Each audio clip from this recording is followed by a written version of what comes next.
Hi friends, இன்றைக்கி வந்து ஐநூறு நேசில் வந்து என்ன நடக்க போகுது அப்படி தான் பார்க்க போகிறோம். ஸோ பார்த்தீங்கன்னா நம்ம சோழன் வந்து நம்ம அவங்க அண்ணன்கிட்ட வந்து பேசிகிட்டு இருக்காங்க. ஸோ அப்படி பேசிட்டு இருக்கும்போது பார்த்தீங்கன்னா அவங்க அண்ணன் என்னை மன்னிச்சுட்டா கையெடுத்து கும்பிட்றாங்க. கும்பிட்றேன் அப்படிலாம் ஒன்றும் பண்ண வேண்டானே அப்படின்ற மாதிரி நம்ம சோழன் வந்து பெருந்தன்மையாக இது பண்ணிட்டு இருக்காங்க. ஸோ அதுக்கப்புறம் பார்த்தீங்கன்னா நம்ம நிலா வந்து எப்பயும் போல் குளிச்சுட்டு வேலைக்கு வந்து கிளம்பிட்டு இருக்காங்க. ஆஃபீஸ்க்கு வந்து கிளம்பிட்டு இருக்கும்போது பார்த்தீங்கன்னா சாமி கும்பிட்றாங்க.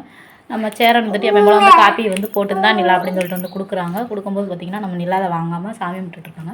சாமி கும்பிட்டுருந்தா நம்ம சோழனுக்கு என்ன செய்ய தெரியாமல் கையெடுத்து வந்து கும்பிட்டுறாங்க. என்னை மன்னிச்சிரு நிலா, என் மேலே தான் தப்பு, நான் எதுவாக இருந்தாலும் இவ்வளோ உண்மையை நான் சொல்லிடக்கூடாது, அந்த ஆள் இவ்வளோ பேசுவார் தெரியாது எனக்கு அப்படின்ற மாதிரி வந்து நம்ம சேரன் சொல்லுவாங்க. சொன்னோன்னே பார்த்திங்கன்னா சரின்னு சொல்லிட்டு அது கையெல்லாம் எடுத்து கும்பிட வேண்டாம், கையை கீழே படுங்கன்னு சொல்லிட்டு 2 பேரும் வந்து பயங்கரமாக வந்து கட்டிப்பிடிச்சு வந்து அழுகுறாங்க.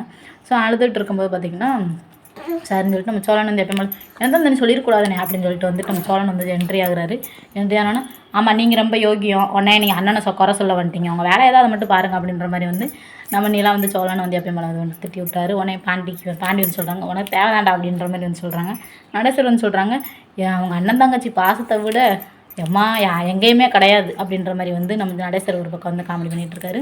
அது யார் அந்த ராகவன்றவன் எதுக்கு இவங்க நிலா பர்சனல் விஷயத்தில் எதுக்கு இவன் தலையிடுறான் அப்படின்ற மாதிரி வந்து நம்ம நடேசர் வந்து பேசிக்கிறாரு.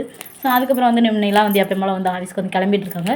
ரூமுக்குள்ளே கிளம்பிட்டு இருக்கும்போது பார்த்திங்கன்னா பாம்பு வர்ற மாதிரி வந்து பிரம்மையா இல்லாட்டி பாம்பானே உண்மையாகவே தெரியல. ஆனால் பாம்பு கொஞ்ச நேரம் இருந்த மாதிரியே இருந்துச்சு. அப்புறம் மறுபடியும் அந்த பாம்பை வந்து காணோம். சரின்னு சொல்லிட்டு நம்ம நிலா பாம்புன்னு கத்துறாங்க. எல்லாருமே வந்து போயிடுறாங்க. கதவை வந்து மூடி இருக்குன்றதுனால நம்ம நிலாவால் அந்த கதவையும் திறக்க முடியாமல் நிற்கிறாங்க.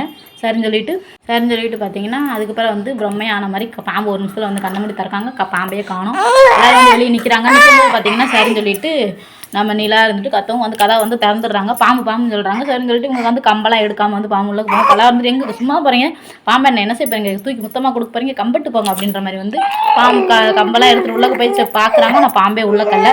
நம்ம பிறகு நிலான்னு சொல்கிறாங்க, இப்படி பாம்பு ஏற்கனவே வந்திருக்கா, ஐயோ ஜன்னல் வேறு இப்படி இருக்கே அப்படின்ற மாதிரி வந்து பாண்டி எல்லாருமே வந்து பேசிக்கிறாங்க.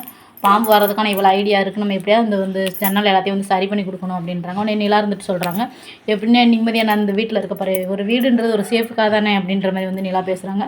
சரிப்பா நம்ம எப்படியாவது வந்து ரெடி பண்ணிடலாம்ப்பா அப்படின்ற மாதிரி வந்து நம்ம சேரன்னு சொல்கிறாங்க. ஸோ இன்றைக்கி வந்து சீரியல் ஃபுல்லாமே தான் நடக்குது. ஸோ அவ்வளோதான். Okay bye tata. இந்த வீடியோ பிடிச்ச மாதிரி கமெண்ட் சொல்லி